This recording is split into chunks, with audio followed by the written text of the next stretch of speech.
For decades, he was the kingmaker lording it over Hollywood, who Meryl Streep famously called God, but on Friday, Harvey Weinstein was arrested and charged with rape, the most famous pariah of the It's been nearly 8 months since the Oscar-winning mogul was hit by bombshell articles in the New York Times and New Yorker magazine accusing him of decades of sexual harassment, assault and rape. Since then, nearly 100 women have come forward alleging 40 years of impropriety that sparked a sexual harassment watershed, ending the careers of powerful men and spawning the global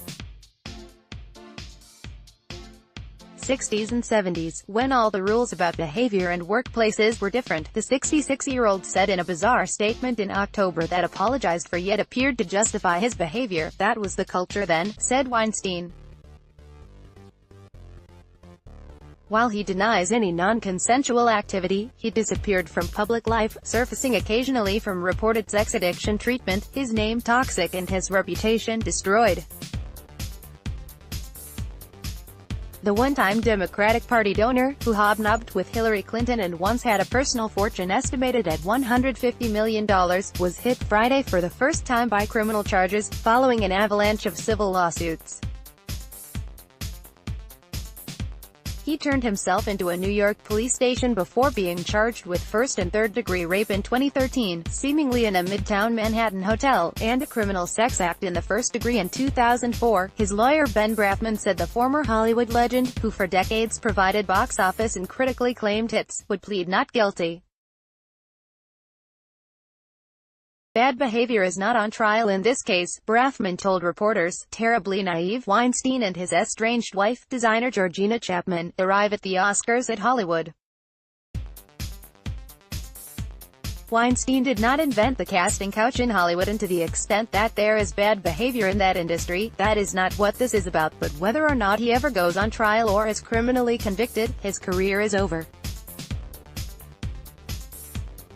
He has been expelled by the Oscar-awarding Academy of Motion Picture Arts and Sciences and sacked by his own studio, the Weinstein Company, which has since filed for bankruptcy.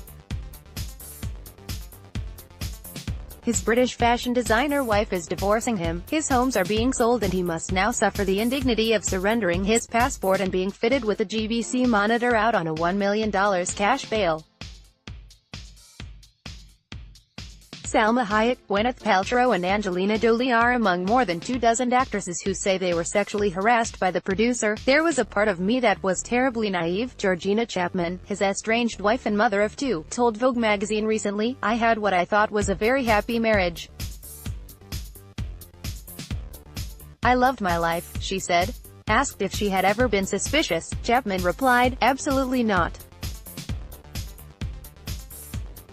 Never." Born in Queens on March 19, 1952, the son of a diamond cutter, he studied at Buffalo University and initially produced rock concerts until he and his younger brother, Bob, struck out into the movie business. They co-founded Miramax Films, a small distribution company named after his mother Miriam and father Max. In 1979, The Punisher, Weinstein and actress Meryl Streep attend the 18th Annual Screen Actors Guild Awards. In 2012, Kevin Winter, Getty Images North America, AFP, file Miramax hits include 1998's Shakespeare in Love, for which Weinstein shared a Best Picture Oscar. But the company was sold to Disney in 1993 and the brothers left in 2005 to start up their own studio, the Weinstein Company.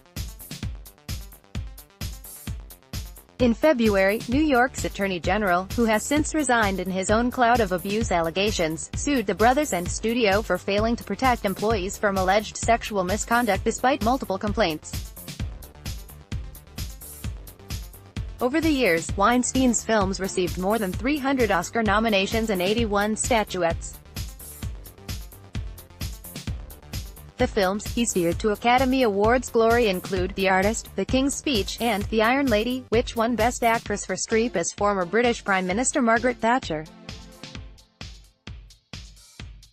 His more than 300 projects included the Cannes-winning Pulp Fiction, 1994, The English Patient, 1996, and Gangs of New York, in 2002. Through it all, the burly executive was famous for his hard-nosed approach to work and Oscars campaigns. Streep, who is fiercely protective of her family life, was apparently made to earn every penny of her fee on the promotion circuit for The Iron Lady. "I just want to thank my agent and God, Harvey Weinstein," she told the 2012 Golden Globes. The Punisher, Old Testament, I guess, she added. The triple Oscar winner has since said she was appalled and had no idea about the disgraceful allegations.